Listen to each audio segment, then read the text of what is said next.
On today's episode, we have a couple of Marvel comic book movies, starting with Iron Man from 2008 and Spider-Man from 2002.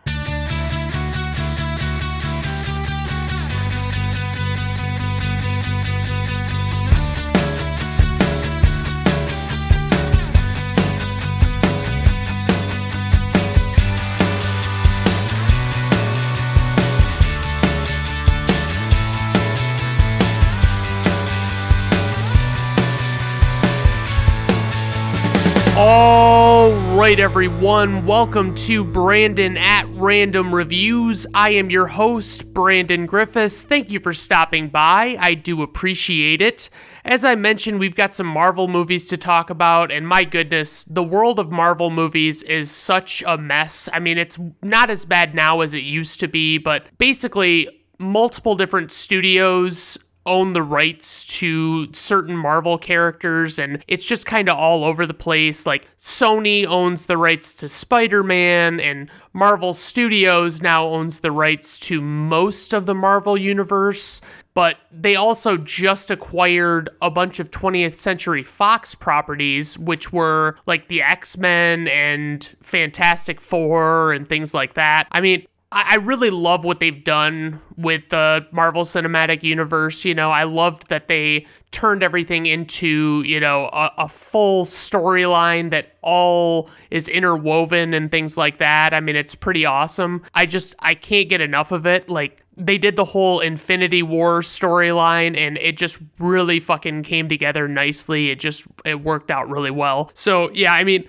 they're really getting, I think, to where they want to be, which is to where Marvel Studios owns all of the rights to their characters, and the only problem is going to be that Sony's not going to give up the rights to Spider-Man anytime soon. Like, it's just a given, But they've worked together so that they can actually feature Spider-Man and Spider-Man characters in the different Marvel movies that they want to feature him in. So that's been really cool that they've done that.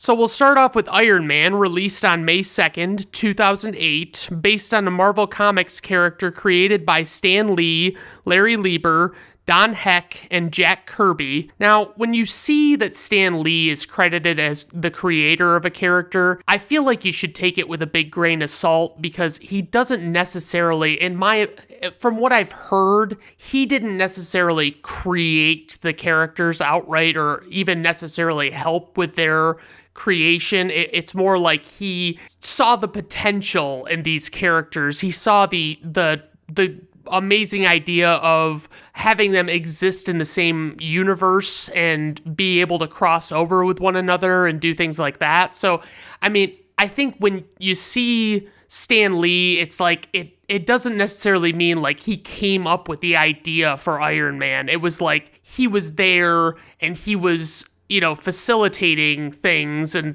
stuff like that. But I don't think we'll ever know the full extent of Stan Lee's involvement with these different character developments. So the director of this movie is Jon Favreau, and obviously he's also an actor, but he's done a lot of directing work. He's directed quite a few movies. The ones that I noticed that he directed that I didn't realize he directed were The Jungle Book and The Lion King live-action / CGI remakes. And I gotta say, I've only seen one of the live-action remakes that Disney has done of their animated films, and it was Beauty and the Beast, and that's only because I have a crush on Emma Watson that I saw that one. So, I mean, I wasn't overly impressed with that one. I liked the animated movie a lot better from 1991. It was so much better in every way, in my opinion. And it's like clearly just a Disney cash grab, It's like they're just making their movies over again to make money off of them again. So I guess I can't really fault them for that. Who doesn't like money? For the writers on this, we have Mark Fergus, Hawk Ostby, Art Markham, and Matt Holloway. And Fergus and Ostby did Children of Men, which is a movie with Clive Owen, and he is actually protecting a woman who is pregnant, and she's like the last pregnant woman on Earth, and everybody else is barren, basically. Like, it's a pretty fucking wild movie. It's pretty solid. I would check it out if I were you. But Markham and Holloway did Punisher Warzone, and think I've seen that one. I don't really remember it very well. I want to say it was probably somehow better than the original one with Tom Jane and all that stuff, but it was like, I think it was a lot truer to the comics maybe, but it was just interesting to see those two duos come together to make Iron Man, because I would never have thought that that combination would work well at all. For the producers, we have Avi Arad and Kevin Feige. Avi Arad has done a bunch of Marvel movies across the board. Most notably, he did Ang Lee's Hulk movie from 2003 starring Eric Bana, and I saw that in theaters and haven't ever seen it since. I just remember it being like overlong, and the CGI was not where they would have wanted it to be if they had their choice. You know, it didn't actually look that good.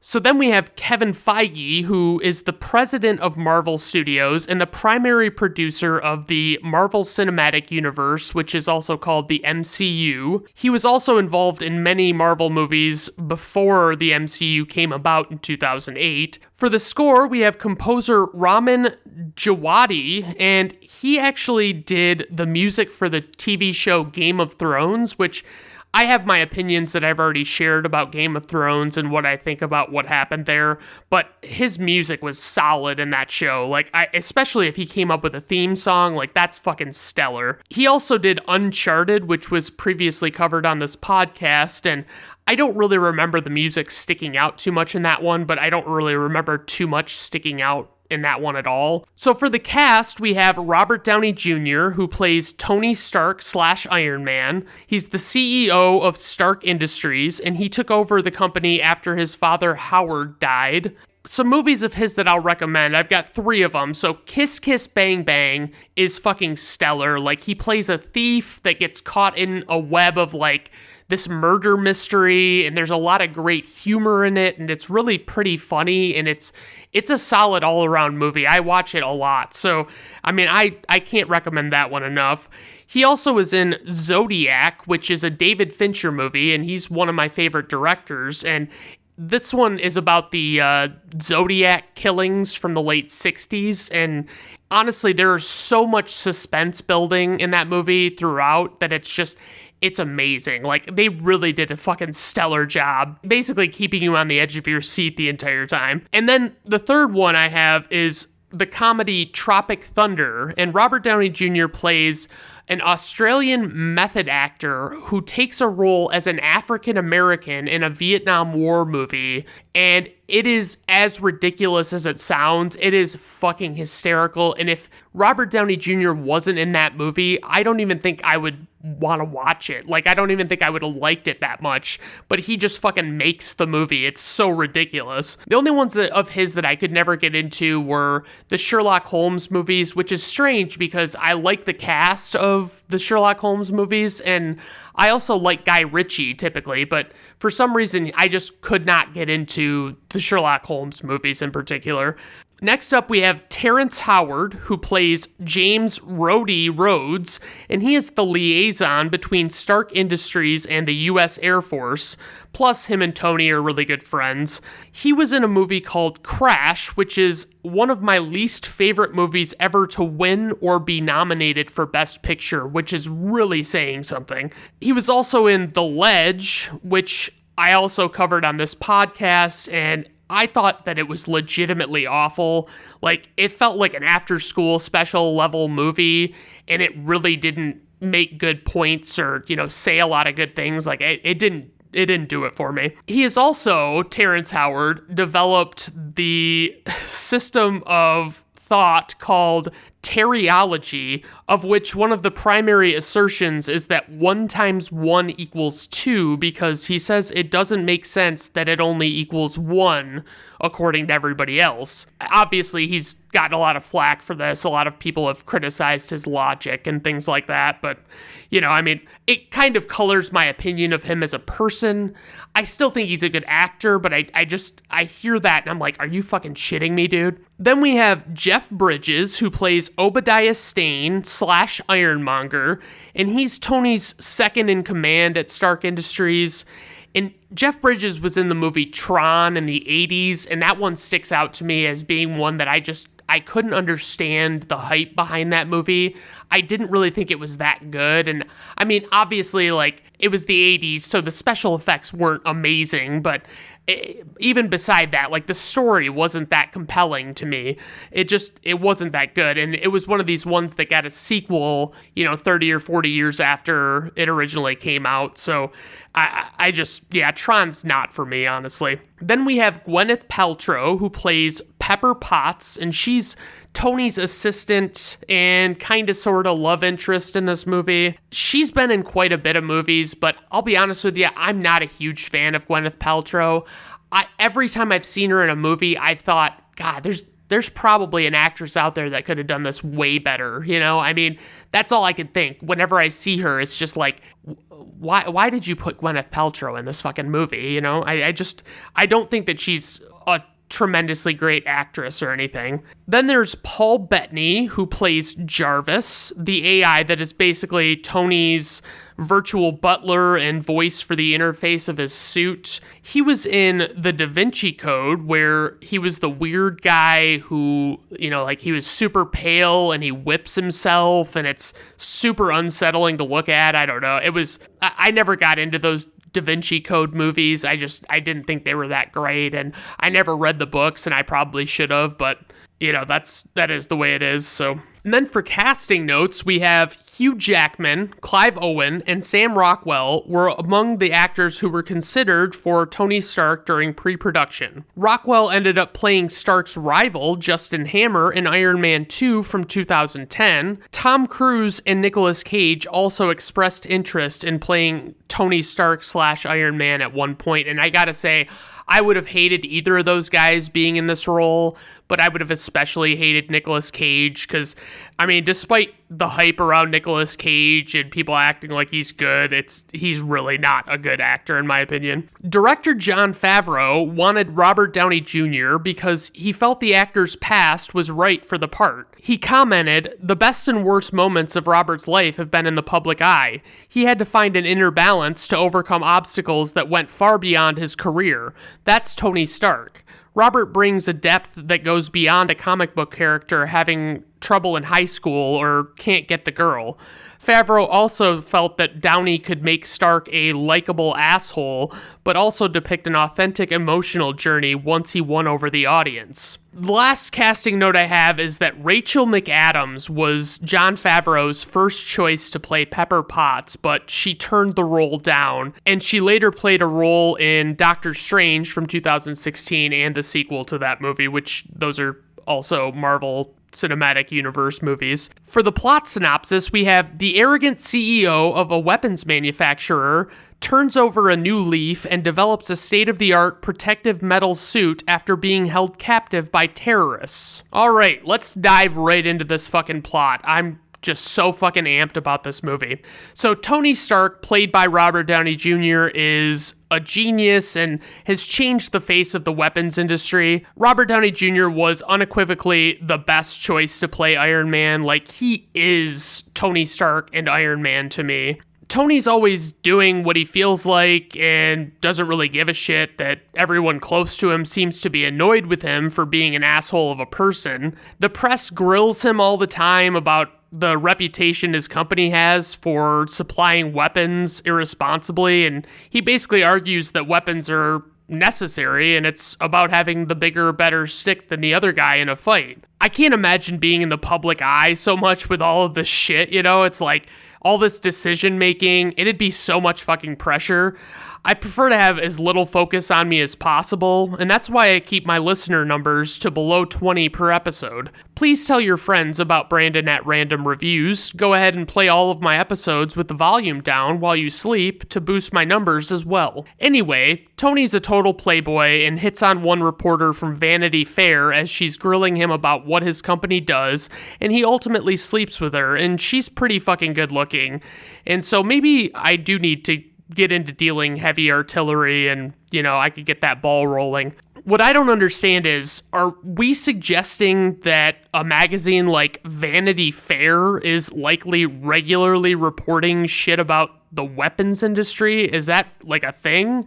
This may shock you, but I'm actually not a Vanity Fair reader, but I didn't think this was a subject matter that they covered, you know? We get little dashes of Pepper Potts, Obadiah Stane, and James Rhodes in the beginning, and all of them feel like they would have cut Tony out of their lives by now if they could. I mean, it's not as bad as all of that, to be honest, but, you know, it's just, you get a sense that they're annoyed with Tony. Like, he's not a total dick to them all completely, but you basically get a feeling like they're just putting up with him, like they've all had it up to here with his nonsense. So Tony goes to Afghanistan to demonstrate this Jericho missile, and, you know, this fucking Jericho is pretty fucking sweet. It's like this giant missile that once it is launched, it jettisons several tiny missiles from it and creates this huge shockwave explosion. It's pretty fucking sweet. But he gets captured by terrorists right after the demonstration, and, you know, it's just this huge attack on the convoy, and he wakes up in a cave, and he's got a roommate named Yinsen, who happens to be a surgeon. Yinsen seems like a good all-around guy, and, you know, he helps Tony talk to the terrorists and stuff, and Tony finds out from Yinsen that he's got shrapnel in his chest from the initial explosion with the terrorists, and Yinsen removed as much as he could, but to prevent what was left from penetrating his heart, he put an electromagnet in Tony's chest, and it's powered by a car battery, which is keeping the shrapnel at bay. So initially, he makes this sweet little fucking arc reactor, like this tiny little powerful arc reactor, which mounts into the hole in his chest to replace the car battery, since a car battery would be a lot to carry around. And he says it could power his heart for 50 lifetimes or something big for 15 minutes. And it's just, that's some nice foreshadowing there. Like, that's just, I love the way they present that. That sounds pretty fucking awesome. So now that he's a captive in a cave, the terrorists want him to make a Jericho like the one he demonstrated, but instead he secretly makes a fucking super cool metal suit that's equipped with jetpack thrusters and weapons and shit, and he uses it to escape. It's powered by his little arc reactor, so that's the big thing that he was going to power with it. One big takeaway from his time in captivity is he sees that the terrorists are using Stark Industries weapons that they probably got illegally, so he's starting to see the error of his ways and how the shit he says to the press can seem so arrogant. But the whole sequence with him using the suit and weapons he makes just fucking kicks so much ass, and I just fucking love it. They have to rush to get the suit going in time and everything, and it's probably one of my favorite sequences in movies. It's just very well executed. It's really tense. He gets rescued, and he decides to have this little impromptu press conference, and I can't fucking imagine being the CEO of a company and not at least talking to your board members before announcing this like he does. Like, you can't just get up and decide that you don't want to sell weapons anymore, especially if that's like the vast majority of what you actually do as a company, you know? There are a lot of stakeholders and things like that to be considered, you know? I mean, even if you do want to make that change, it can't be only on you. You're not, you know, your company is a lot of different people that need to give you some kind of, you know, approval, but he announces it anyway without discussing it with anyone first, and it kind of seems like that might have something to do with why people are always getting irritated with him. Tony basically just pisses everybody off, but he feels so strongly about this change of heart that he's had that he doesn't really care. I remember truly wondering if him and Pepper Potts would get together in this, since I didn't know anything about Iron Man before this movie came out. I always wish they would have cast someone other than Gwyneth Paltrow, obviously, like I mentioned. And now knowing that Rachel McAdams could have been her, I'm just devastated. Like, I fucking love Rachel McAdams. I think she would have been great in this. Also, I want to make sure that I mention that this Agent Coulson keeps wanting to make time to debrief Tony after what happened in Afghanistan. And you don't really know what this Coulson guy is really all about, but he's very fucking persistent throughout this movie. So Tony is back at home, and he's upgrading his arc reactor because his old one is shitty, and so basically he's got a metal ring in the center of his chest where the electromagnet is that allows him to hook up to power and stuff. It's very weird. I don't understand how it functions, but it is what it is. He asks Pepper for her help, and she legitimately doesn't know what he means when he tells her that she can't touch the sides of the metal ring, and he says that it's like Operation, and she's like, Operation? What is that? What do you mean? And it's like, are you fucking serious? You don't know what fucking Operation is, Pepper? Like, get the fuck out of here. She ends up putting the old arc reactor in a glass cube with a plaque that says, proof that Tony Stark has a heart. And, you know, it's kind of a cute little gift that she gives him. Tony begins work on a new suit similar to the one from the cave, but obviously streamlined, and we see the process of him working out the kinks with the suit and the thrusters and the weapons and things like that. There are a lot of great interactions with him and his robots where he treats them like petulant children. It's just fucking great. He asks Rhodes for help with the suit, but Rhodes doesn't want anything to do with it since Tony fucked him over on shutting down the selling weapons dealie. Him bringing his suit together and getting it to work is great. It's such a killer payoff when he's done. Obadiah tells Tony that the board locked him out of the company. Then we find out later it was actually Obadiah that filed that injunction to make that happen. Tony finally gets his suit going, and he does a little test run, and the test run is fucking awesome. He flies out over the city, we get a lot of cool scenery, and he has to troubleshoot this icing problem when he gets up to high altitudes that actually shut the suit down. The terrorists find his cave suit and try reassembling it, and it turns out that Obadiah is working with them, so it was pretty much all in for him being a bad guy when you found out he locked Tony out of the company, you know? Tony goes to this event that no one was expecting him to go to, and Agent Coulson stops him and asks him about a debriefing session, and Pepper's there, and she's in this really nice dress, and they almost kiss after dancing for a while, but she's like really freaked out about the fact that, you know, everybody's watching them and stuff. So it's like,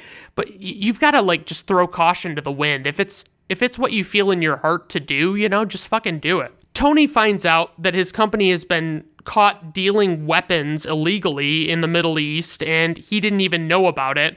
The attractive Vanity Fair reporter that he banged earlier tells him, which that'd be fucking hard, like constantly getting stopped and being told stuff is happening that you don't know about with your company and you probably should know about. When Tony goes home and sees more news about the deals in the Middle East, he suits the fuck up and you know what's coming. Iron Man goes to the Middle East and he saves a bunch of people from the terrorists and he lays fucking siege to a town.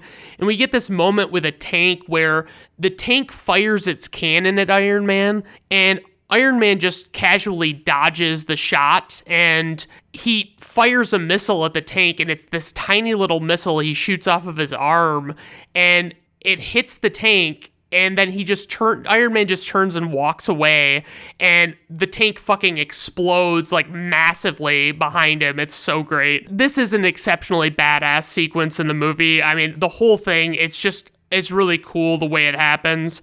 And Rhodes calls Tony for help because they think Iron Man is some kind of unauthorized military action happening in a war zone, and they don't know who's doing it. So we get a big dogfight chase scene with Iron Man and two fighter jets, and Tony tells Rhodes what's going on. Finally, he's like, I'm in, it's a suit, I'm inside of it, like, please stop fucking trying to kill me. And so one of the fighter jet pilots ejects basically and has to be saved because his parachute won't open, so Tony comes and saves him, and it's pretty fucking great. We get this funny thing after the fact where Rhodes is like trying to figure out what he's gonna tell the press about what happened, and Tony's like, well, I mean, it's like a training exercise, right? That's the usual bullshit, right? And Rhodes is like, it's not that easy. And then the next thing you see is Rhodes saying it was an unfortunate training exercise gone wrong, you know? So afterwards, Tony asks Pepper to go to his corporate office to get some files off his computer. We see Obadiah talking with the head terrorist, and he's trying to figure out Tony's cave suit because he wants to make one.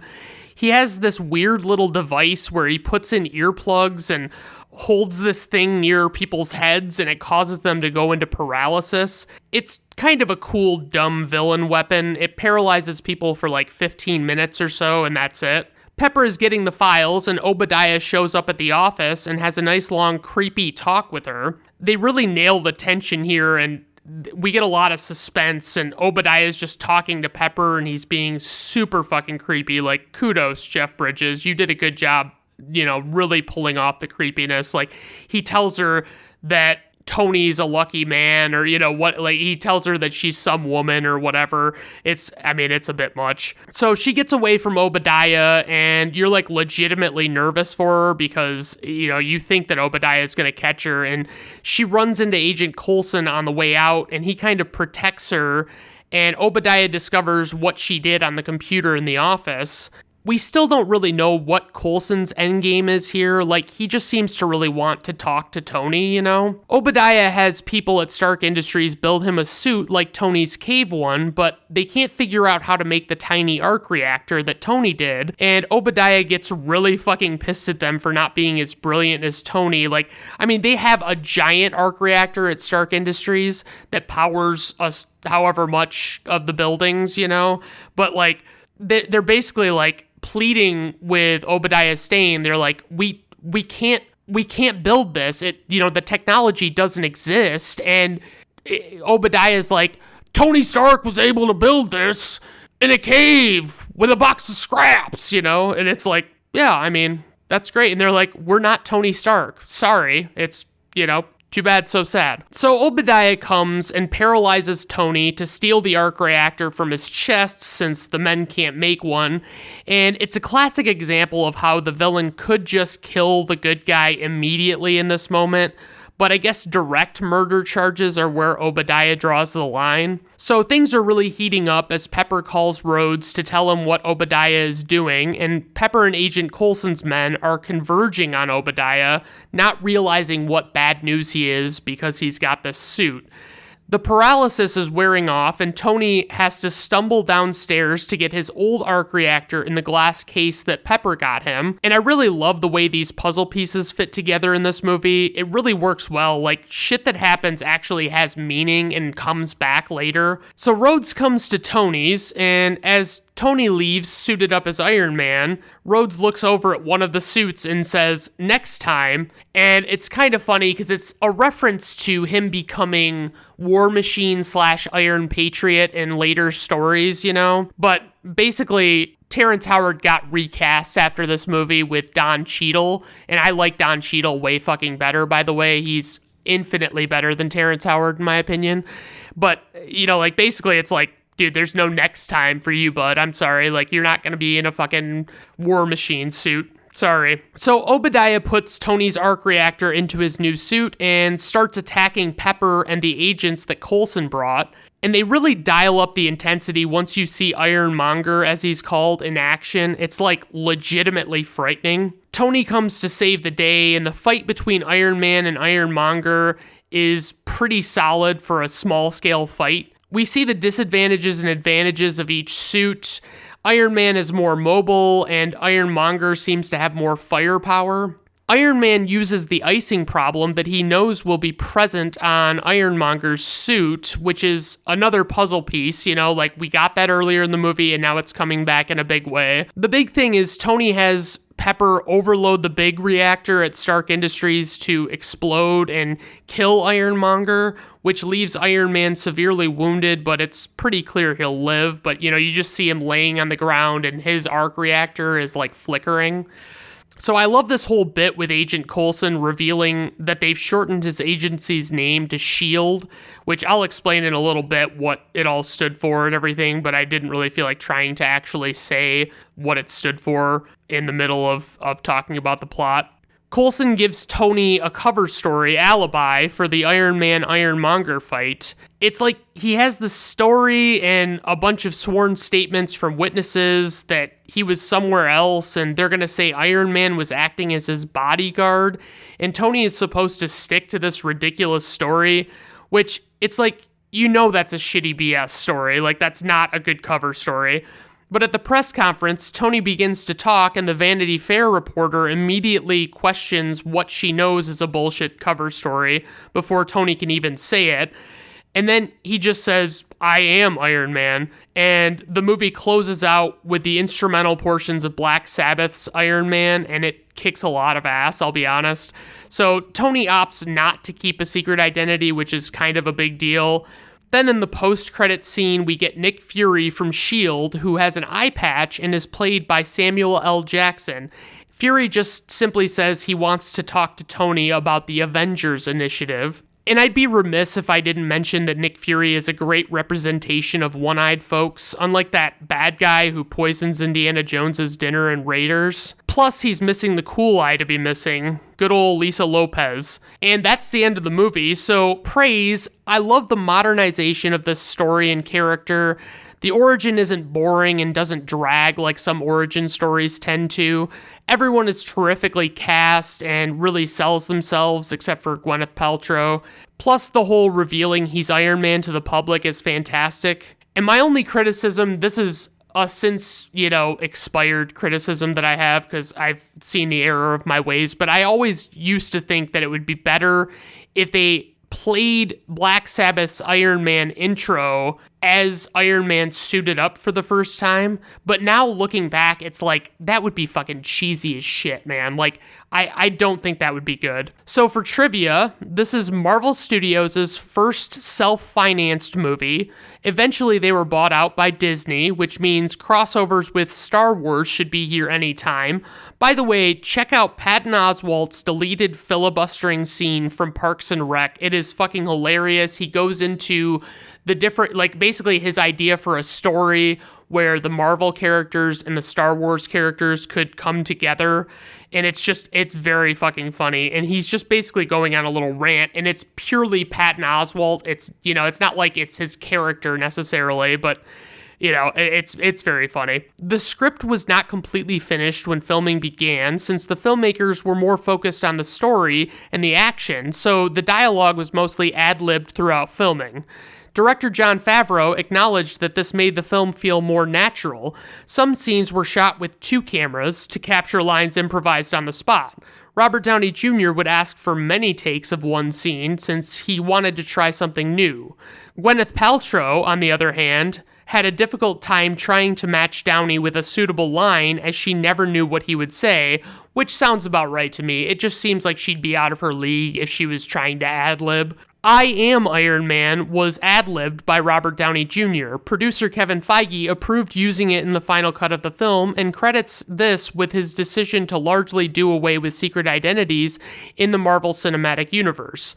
Only Spider-Man conceals his identity, and he's technically not under Feige's control, while Thor's alter ego, Donald Blake, is similarly not used, and I honestly didn't even know that Thor had an alter ego. I thought he was just Thor all the time, but that's the way they presented it in the movies anyway. Jeff Bridges said he felt really uncomfortable not having a script or rehearsals, since normally he is very prepared and knows his lines word for word. Realizing it was like he was in a $200 million student film took the pressure off of him and made it fun. Which I've only heard of a few random movies that are actually, have actually tried to not write dialogue and just kind of set up scenes and run with it, I haven't enjoyed any of the ones that I've seen. They haven't been that good. To avoid spoilers about the final press conference, the extras were told that it was a dream sequence. According to Paul Bettany, he did not know on which film he was working. He merely did the job as a favor for Jon Favreau, with whom he worked on Wimbledon from 2004.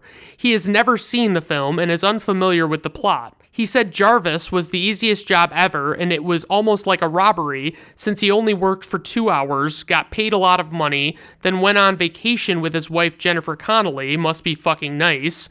His role would, however, be expanded considerably in the later Marvel films and even require his physical presence from Avengers Age of Ultron from 2015 on. Tony Stark's computer system is called Jarvis, which stands for Just a Rather Very Intelligent System. This is a tribute to Edwin Jarvis, Howard Stark's butler, who ultimately raised Tony after his parents died. He was changed to an artificial intelligence to avoid comparisons to Bruce Wayne's butler, Alfred Pennyworth. In an interview with Britain's Empire magazine, Robert Downey Jr. thanked Burger King for helping him get straight-edged in 2003. With a car full of drugs, he had a BK burger that was so disgusting, it made him rethink his life and he dumped the drugs into the ocean. Burger King also promoted the film with toys based on this movie, as well as the sequel. Roughly 450 separate pieces make up the Iron Man suit. According to Jon Favreau, when making this film, there was a lot of pressure for it to succeed. This was particularly due to Marvel using their characters as collateral when they received a $525 million 7-year deal called a non-recourse debt facility, allowing them to make original films based on their properties. Marvel wanted to have complete creative control over their characters, build a film library, and greater profit potential than the deals they've inked with other studios owning the rights to their characters. Marvel also changed its name to Marvel Entertainment Incorporated to establish a Hollywood presence. If the film didn't succeed, Marvel would have lost the intellectual property rights to their library. However, the wager paid off as Iron Man's box office success enabled Marvel to kick off an entire Marvel Cinematic Universe, aka the MCU, consisting of interconnecting films and series, and as I mentioned, they ultimately were bought out by Disney. When Pepper discovers Tony removing the damaged Iron Man armor, Captain America's shield can be seen sitting on a workbench. This same scene was shown in many trailers, but the image of the shield was edited out.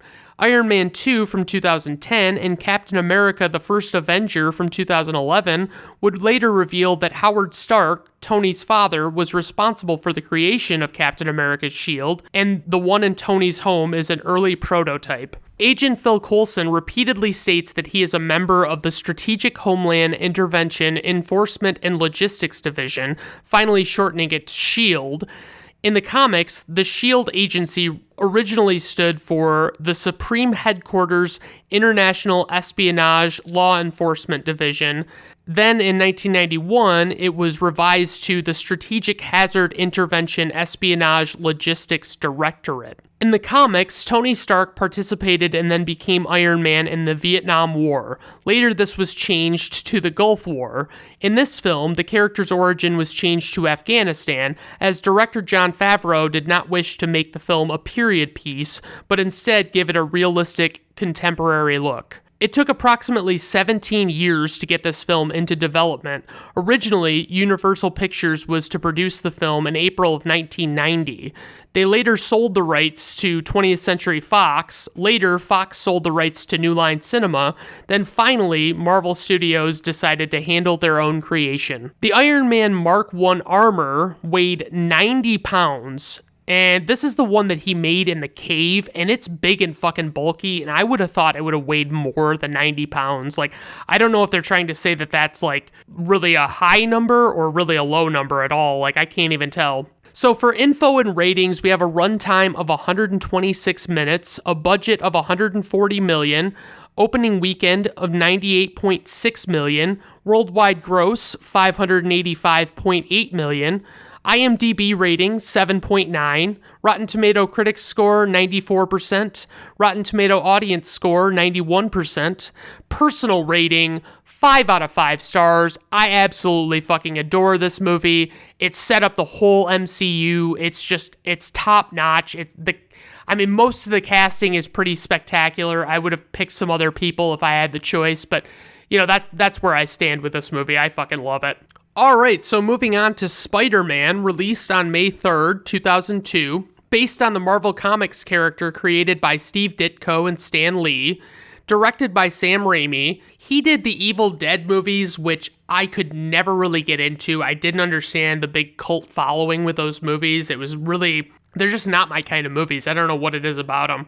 He also did Spider-Man 2 and 3, and 2 is a very good movie, and 3 is legitimately awful, and I would honestly watch it just to see how bad it really is. And he also made the movie Doctor Strange in the Multiverse of Madness, which was a huge fucking letdown because you were expecting so many crossovers to happen and so many characters being brought into the fold. You just had these expectations based on the trailers and the hype around the movie, and it just didn't deliver. It really let me down. It was an okay movie by itself, but like the lack of all the stuff that we were expecting, it's like fuck, I wasn't that impressed. For the writers, we have David Koepp, who happens to be the 9th most successful screenwriter ever based on box office numbers. He did Jurassic Park, Carlito's Way, and Mission Impossible 1.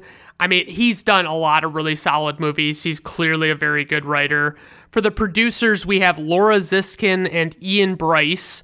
For the score, we have composer Danny Elfman, who has done a shit ton of Tim Burton movies, among many other movies, but, he did the 2 Batman movies that I hold near and dear to my heart, especially the one from 1989. I really love his scores. They're really dark and cool. For the cast, we have Tobey Maguire, who plays Peter Parker / Spider-Man, who is a late high school, early college student. He was in Spider-Man 2 and 3, and I've already kind of talked about their quality levels.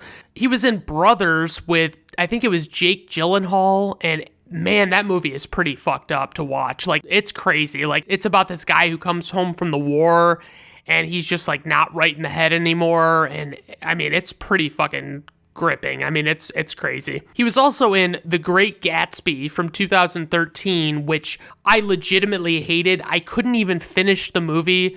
There were so many, this is a 1920s period piece, and they had multiple Jay-Z songs in the soundtrack that were like being shown to be like playing from people's cars and stuff. It was like, are you fucking kidding me? So next up we have Willem Dafoe, who plays Norman Osborn / the Green Goblin, and he is our villain. He's the head of his company, Oscorp, that develops weapons and such for the military. He was most notably in The Boondock Saints. I revisited that one a year or two ago and wrote a blog post on it, a review of it. I really love Boondock Saints. It's kind of one of those ones that's like, it's probably overrated because so many people act like it's the best thing that ever happened, but I think it's a really solid movie. Then we have Kirsten Dunst, who I have noted here is hot. Yes, that's right, Michelle, hot. She plays Mary Jane Watson, who is an aspiring actress and crush of Peter Parker, and she is romantically involved with multiple male characters in this movie. She was in Eternal Sunshine of the Spotless Mind, and I know I've said this before, but absolutely check that movie out, and don't look anything up on it to find out what it's about. Just go in uninhibited by any expectations or anything, and just watch it. It is a great fucking movie. She was also in Melancholia, which I legitimately hated. It was like an art film type thing. I don't really know what they were going for with it, but I mean, she's topless in it, so that's something. And then we have James Franco, who plays Harry Osborn, the best friend of Peter and the son of Norman Osborn. It's kind of weird, like, they don't really share how he actually knows Peter. He just knows him. Like, he goes to public school for the first time, and he already knows Peter somehow, and it's very unclear how that came about. He was in The Disaster Artist. That's the big one I want to talk about with him, because he plays Tommy Wiseau in The Disaster Artist, and Tommy Wiseau made this movie called The Room, and it's largely considered to be one of the worst movies ever made, and I've watched it a few times. It's fucking hysterically bad, and I just really enjoy it. I have a really good time watching it. J.K. Simmons plays J. Jonah Jameson, who is the head of the New York Daily Bugle newspaper, and he hates Spider-Man a lot, and it really comes through in this movie. He was in the movie Extract, which is a Mike Judge movie, which I love. I found it very funny. I thought it had a lot of great comedy. It's, that same brand of humor that you're used to with Mike Judge. It's just, there's so much to love about it. He was also in Up in the Air with George Clooney, Anna Kendrick, and Vera Farmiga, and I absolutely adore Up in the Air as well. It's worth checking out for sure. So a little bit of history and casting notes. When the film was originally in development in 1985, the studio was considering Tom Cruise for Spider-Man, Bob Hoskins for Dr. Octopus, and Lauren Bacall or Katharine Hepburn were going to play Aunt May. When the project began in the late 1980s, the role of Mary Jane Watson was considered for many actresses, and brace yourself for me listing off a shit ton of names here, including Jennifer Jason Leigh, Jodie Foster, Phoebe Cates, Tatum O'Neal, Bridget Fonda, Lori Loughlin, Diane Lane, Sarah Jessica Parker, Brooke Shields, Kira Sedgwick, Justine Bateman, Nicole Kidman, Julia Roberts, Molly Ringwald, Jennifer Aniston, Uma Thurman, Jennifer Connelly, Winona Ryder, Christina Applegate, Cameron Diaz, Alyssa Milano, Tori Spelling, Neve Campbell, Tiffany Amber Thiessen, Allison Hannigan, and Drew Barrymore. That's fucking 26 actresses. But when the project eventually went into pre-production, it was basically like all of those women were too old for the part by that time. So it was like they weren't even going to be considered for it anymore. Following the critical and financial failure of Superman 4 in 1987, the studio slashed the budget for the Spider-Man movie, and at one point, James Cameron was attached to direct, and he pitched an X-Men crossover, as well as villains Electro and Sandman. David Fincher was asked at one point to direct, and his version would have told the origin story in the opening credits and would have been based on the night Gwen Stacy died. Chris Columbus was offered the director's chair but opted to make Harry Potter and the Sorcerer's Stone instead. At one point or another, Leonardo DiCaprio, Charlie Sheen, Edward Furlong, Freddie Prinze Jr., Elijah Wood, Chris O'Donnell, Jude Law, Frankie Muniz, Josh Hartnett, Chris Klein, James Franco, John Cusack, and Heath Ledger were considered for the lead role. Nicolas Cage, Mel Gibson, Bill Paxton, John Travolta, Brad Dourif, Robert De Niro, and John Malkovich were considered for the role of Green Goblin. Kate Bosworth, Tara Reid, Elizabeth Banks, Eliza Dushku, Kate Hudson, and Mina Suvari were among the actresses who were auditioned, considered for, or offered the part of Mary Jane Watson. Some of the actors considered to play J. Jonah Jameson included R. Lee Ermey, Hugh Laurie, Harve Presnell, Dennis Farina, Michael Keaton, Fred Ward, Christopher Lloyd, and Bill Paxton. And then J.K. Simmons was ultimately cast. Stan Lee said that he had always wanted to play J. Jonah Jameson since the character was based on him, supposedly. He even auditioned for the role, but it was determined he wasn't right for the part. Lee would go on to be highly complimentary of Simmons' portrayal of the character. In the late 90s, the studio lined up Roland Emmerich, Tony Scott, Chris Columbus, Barry Sonnenfeld, Tim Burton, Michael Bay, Ang Lee, David Fincher, Jan de Bont, and M. Night Shyamalan as potential directors, but ultimately went with Sam Raimi. So for a plot synopsis, we have a high schooler who appears to be 36 years old, is bitten by a genetically altered spider, and gains spectacular abilities, and must face off against a crazed, deadly foe. All right, let's dive right into this plot, gang. So right off the bat, we get Danny Elfman fucking killing it with the intro score, and he kills it throughout, but I probably won't mention it much. I remember I was so fucking excited for this movie when it came out. Like, I was riding on the high of these 2 PlayStation Spider-Man games that were really good.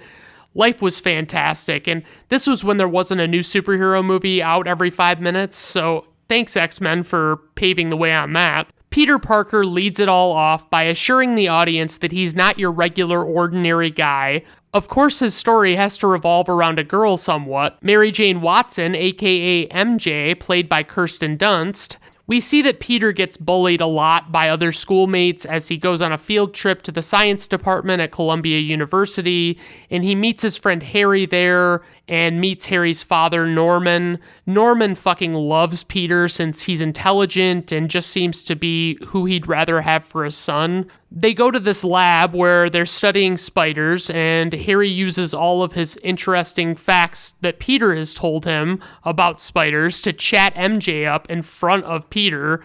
Like, basically, Harry just carpes that diem when he realizes that Peter isn't going to talk to MJ. He just takes it upon himself to fucking talk to her.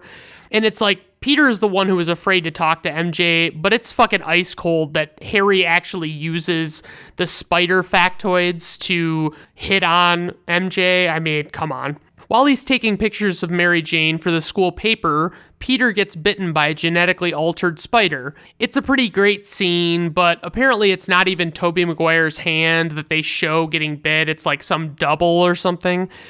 So this whole sequence is iconic, though. I'm just relieved that they could basically retell it almost exactly with different actors in a somewhat different movie 10 years later with no real improvements whatsoever.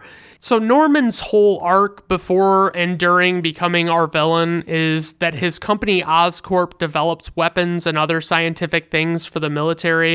And they have this serum that can increase strength by 800%. And one scientist is opposed to the serum based on the experiments where one case displayed several side effects, including insanity, which first off, I'm not really sure how official of a clinical term insanity actually is. And second, I could see giving up what semblance of sanity I have for turning into a beefed up fucking hunk with muscles. So the military gives Norman a deadline and says they'll pull his funding if he doesn't meet it. Peter comes home and acts pretty ill after the spider bite, and his Aunt May and Uncle Ben are worried. We don't really get any explanation of Peter's parents in this or why he's living with his aunt and uncle, but I'm honestly okay with that because we don't really need that in this movie. We see Norman take the serum with the one scientist you just know he fucking hates for speaking out. Norman turns into a deranged monster after taking the serum and kills the scientist and steals a glider and an armored suit from the lab. It seems like there would probably be a lot of evidence that Norman did this, like along with motive. I mean, you mean to tell me that they've got all these high-tech weapons and stuff like that, and they don't even have surveillance cameras going at all? Peter awakens in his room to find out that some changes have happened. He no longer needs his glasses, and he's kind of fucking ripped now, and he runs off to school where he finds out that he has some other new abilities. He catches MJ, who slips and falls in the cafeteria, and this is when we get, his spider sense. She slips and falls, and, you just hear this, music cue, and it's like him just knowing that danger is present, and he just needs to react quickly. But he catches Mary Jane, and he has her in one hand and all of her food flings up in the air. And in the other hand, with the lunch tray, he catches all of the food in rapid succession and it all lands on the fucking tray. And it's pretty impressive. And apparently they did it practically because, they wanted to save a shit ton of money on CGI. And it took approximately 156 takes to catch all of the food on the tray. So he finds out that he can jizz webbing that dispenses from the underside of his wrists, and he accidentally uses the webbing and flings a tray of food on head bully and boyfriend to Mary Jane, Flash Thompson. This scene has some pretty fucking solid effects by 2002 standards, I think. We get a lot of slow-mo and shit like a spit wad suspended in midair. Peter reluctantly fights Flash and is able to be mostly defensive, and Flash can't land a single punch because Peter's reflexes are so good. So Peter ends up winning the fight and flees from school and goes to try out his new powers, and he figures out that he can climb walls and all that stuff. But during this sequence, we get a lot of CGI where he's trying out his powers, he's jumping from one rooftop to the next, and it's the CGI looks really cartoonish. It looks pretty fucking bad. And I remember people bitching about that with this movie when it came out. So, say what you will. It was probably as good as we were getting in movies at that point. It's just CGI is only shitty if you recognize that it's CGI easily. But I do want to stop and take a second to thank this movie for fast origin stories.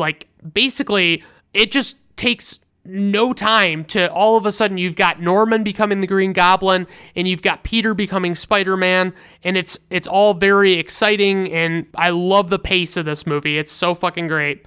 I guess we're supposed to understand that Norman isn't totally consciously aware of what he does when he becomes Green Goblin.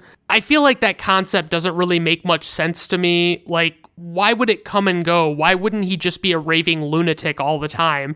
And I probably should mention that MJ lives next door to Peter at this point, and he frequently witnesses her being at least verbally abused by her father.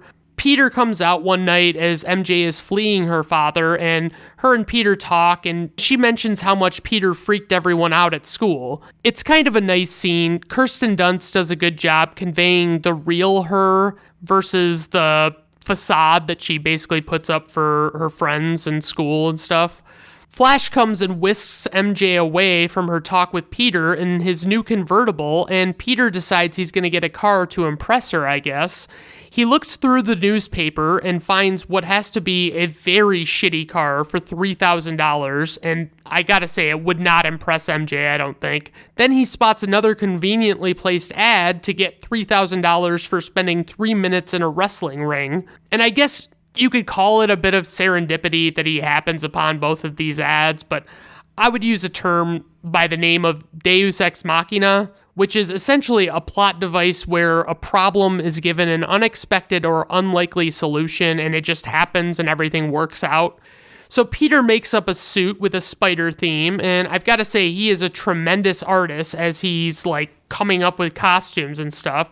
So Peter goes to leave for the wrestling thing, and Uncle Ben offers him a ride, and Ben has a little talk with Peter about shirking his chores at home and getting in fights, and basically how he's changing into the man that he'll be for the rest of his life.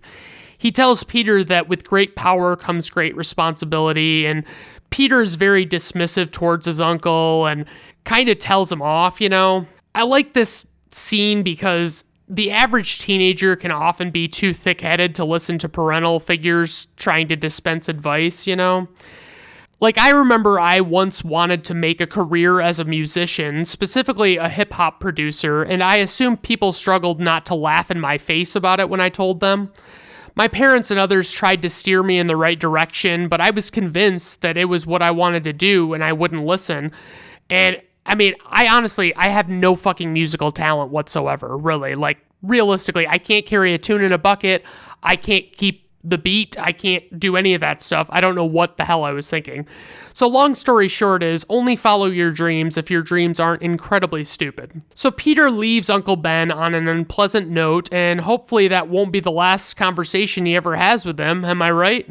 At the wrestling match, he's to fight a wrestler named Bonesaw, played admirably by Macho Man Randy Savage. The announcer doesn't like that Peter wants to go by the Human Spider and instead calls him the Amazing Spider-Man. And Peter is able to win the fight by remaining mostly defensive and utilizing the convenient cage that they bring in for his match. When Peter goes to get paid, the fight organizer only pays him $100 despite the ad saying $3,000 because the ad said 3 minutes and Peter pinned Bonesaw in 2. So Peter is naturally like, God fucking damn it, are you shitting me? I needed that $3,000 to help me get on the fast track to bang Kirsten Dunst.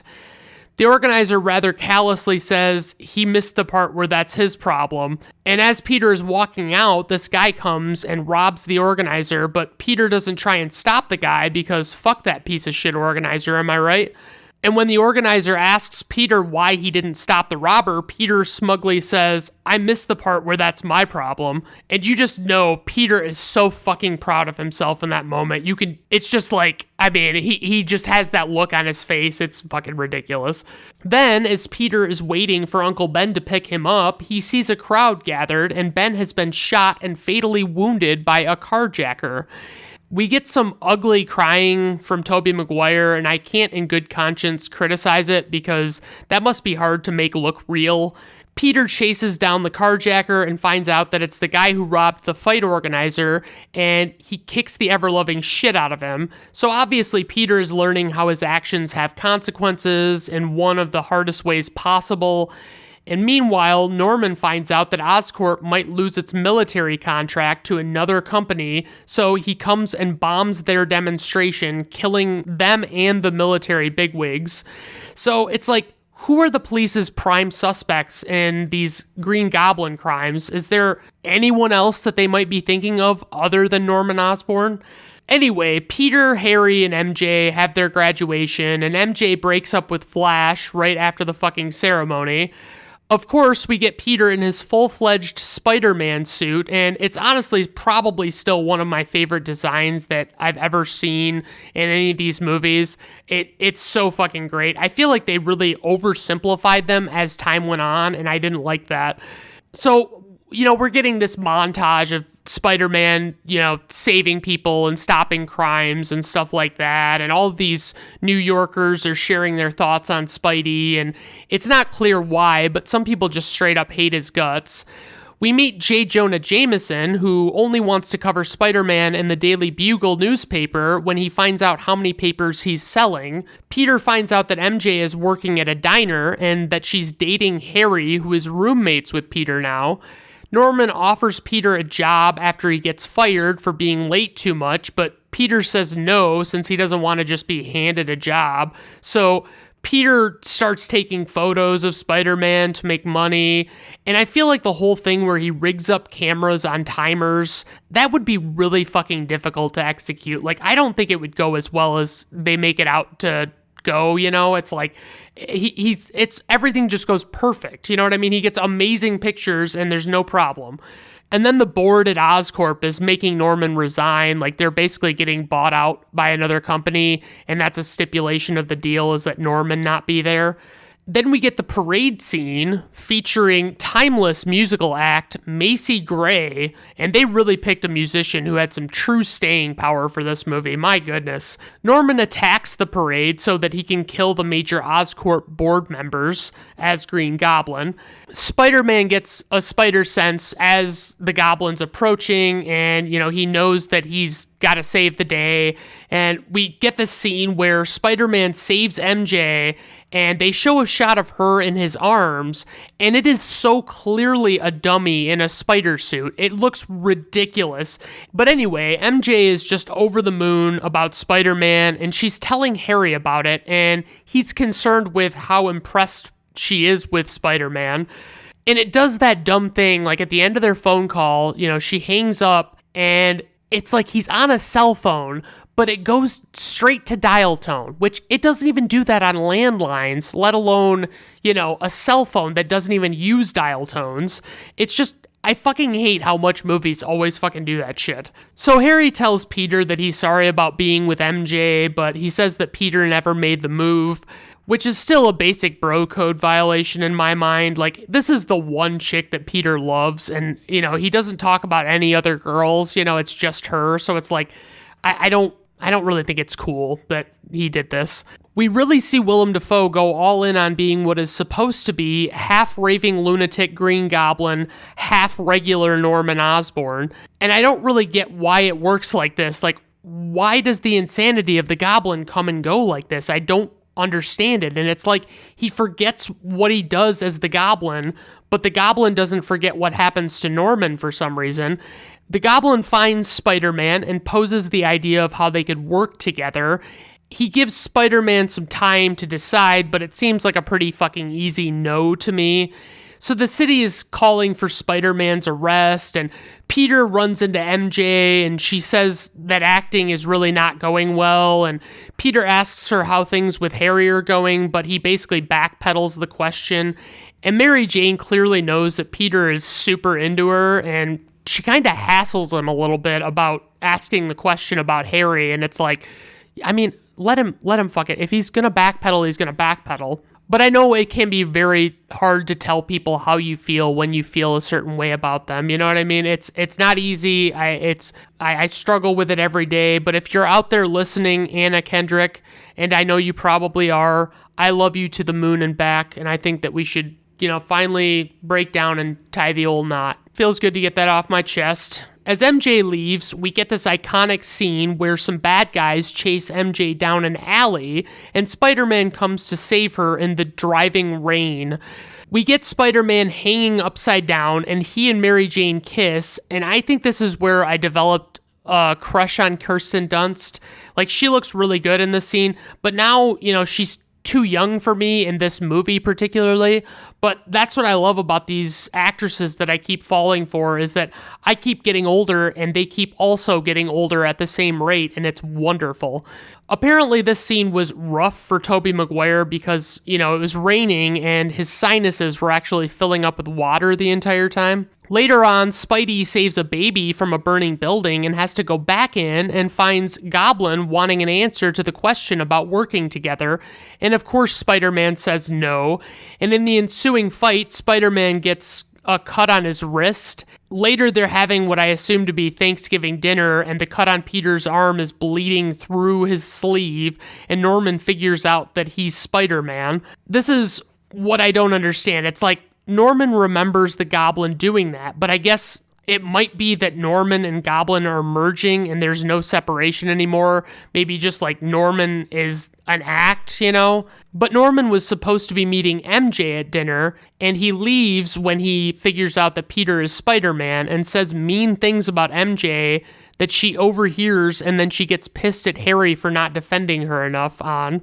So the Goblin decides to attack Aunt May to get at Spider-Man, and it's not really clear at all what he even does to her other than scare her, but she goes into the hospital anyway. And while Peter is visiting Aunt May, MJ comes and talks to him, and he basically says some really heartfelt things about MJ by way of a story about Spider-Man.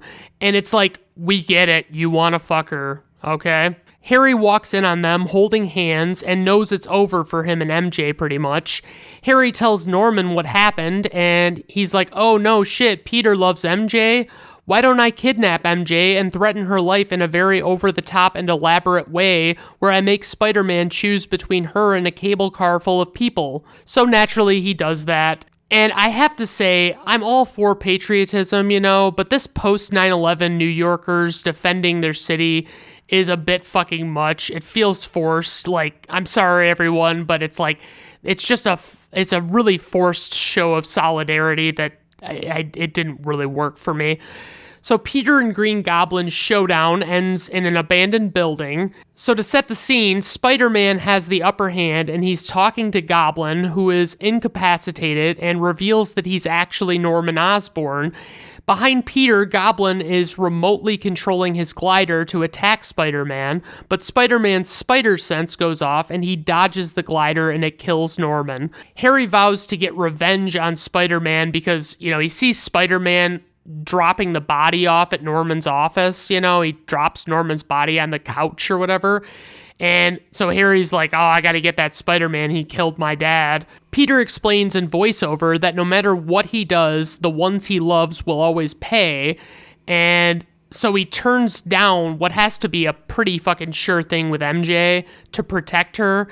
Like, she kisses him and tells him she loves him, and it's like, I'm thinking I might take the low road here and see where it goes, So he walks away and he does voiceover saying that he'll never forget that with great power comes great responsibility, and that's his gift as well as his curse. And he will remain Spider-Man for 2 more movies and then be replaced by an actor who is actually older than him.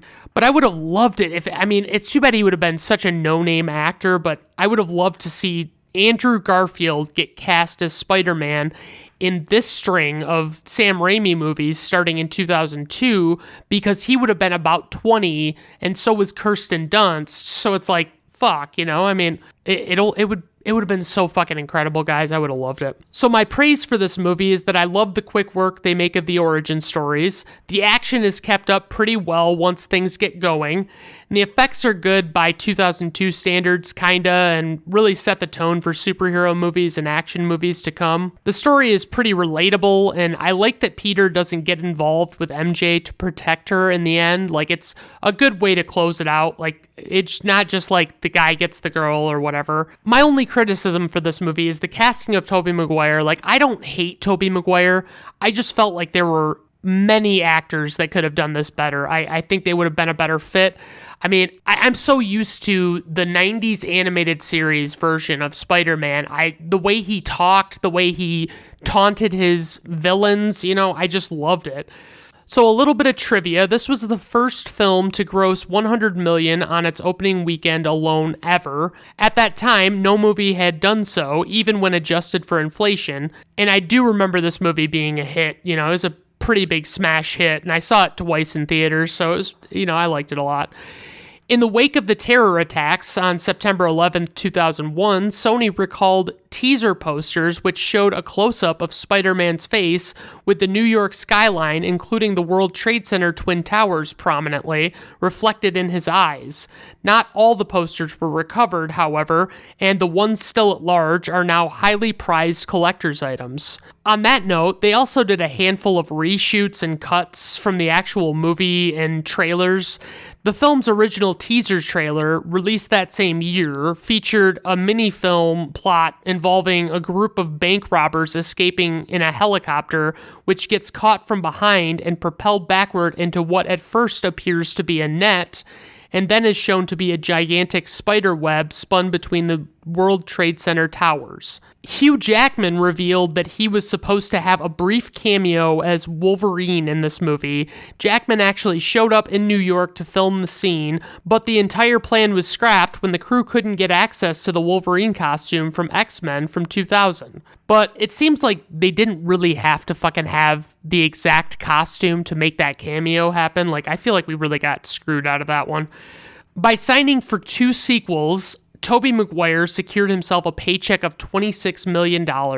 Color costume considerations meant that Spider-Man was shot in front of a green screen, while the Green Goblin was shot in front of a blue one. Info and ratings. We have a runtime of 121 minutes, budget $139 million, opening weekend $114.8 million, worldwide gross $825 million, IMDb rating 7.4, Rotten Tomato critics score 90%, Rotten Tomato audience score 67%. Personal rating 5 out of 5 stars. I really love this one. I hold it near and dear to my heart. I realize that it's got its flaws and things like that, but I really like it. I mean, I would have recast a lot of people if I had this one to do over again, but I like the way it turned out, honestly. It's very fucking good. All right, everybody. Well, those were a couple of Marvel movies. I hope you enjoyed the show today. It's fun to do this. I love to cover these movies that I have watched so many times that I actually can just dive right into talking about them, Obviously, reach out to me if you've got any requests or any suggestions or anything like that, and let me know what you'd like to see. I can obviously entertain ideas. I don't necessarily think I'll go through with all of them, but thanks, everybody. Have a good rest of your day. Bye now.